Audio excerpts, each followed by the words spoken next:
భారీ అంచనాల మధ్య బరిలో దిగిన సన్ రైజర్స్ హైదరాబాద్ ఉసూరు మనిపిస్తోంది. ఏమాత్రం అంచనాలు అందుకోలేకపోతోంది. పేపర్పై చూడటానికి బలంగానే ఉన్నా అందుకు తగినట్టుగా ఆట తీరులేదు. ఎప్పుడు ఆడుతుందో ఎప్పుడు ఓడుతుందో తెలియని పరిస్థితి.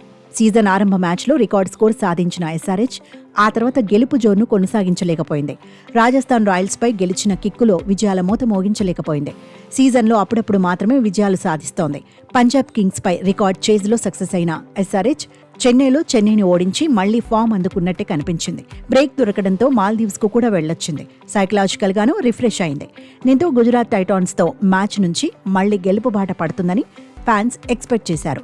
కానీ ఎస్ఆర్హెచ్ టాప్ క్లాస్ ఆట తీరును చూపించలేకపోయింది. అన్ని విభాగాల్లోనూ తేలిపోయింది.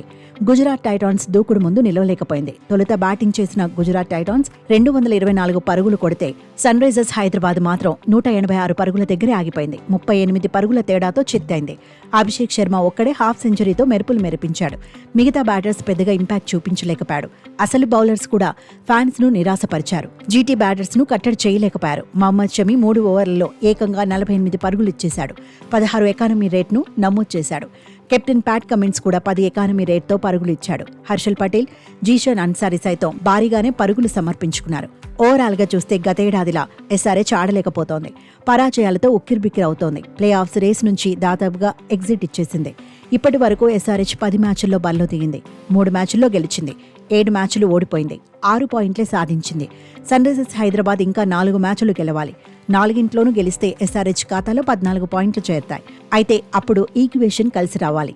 ప్రస్తుతం 13 పాయింట్లతో ఉన్న పంజాబ్ కింగ్స్, 12 పాయింట్లతో ఉన్న ఢిల్లీ క్యాపిటల్స్, 10 పాయింట్లతో ఉన్న లక్నో సూపర్ జైంట్స్ తర్వాతి మ్యాచ్ల్లో ఓడిపోవాల్సి ఉంటుంది. కానీ ఇదంతా అయ్యే పని కాదని, టెక్నికల్గా అవకాశాలున్న ప్లే ఆఫ్స్కు చేరడం ఎస్ఆర్హెచ్కు చాలా కష్టమైన పని అని ఎక్స్పర్ట్స్ చెబుతున్నారు. మొత్తానికి హాట్ ఫేవరెట్గా బరిలో దిగినప్పటికీ ఆ ట్యాగ్కు సన్ రైజర్స్ హైదరాబాద్ న్యాయం చేయలేకపోయింది. అయితే ప్లే ఆఫ్స్ లెక్కలను మర్చిపోయి చివరి 4 మ్యాచ్ల్లో గెలవడంపై దృష్టి పెట్టాలని ఎస్ఆర్హెచ్కు మాజీలు సూచిస్తున్నారు. అభిమానులను ఎంటర్టైన్ చేయడమే టార్గెట్గా బరిలో దిగాలంటున్నారు. ఒక్క మ్యాచ్లో 300 కొట్టినా ఫ్యాన్స్ హ్యాపీగా ఫీల్ అవుతారని సోషల్ మీడియాలోనూ చర్చ జరుగుతోంది.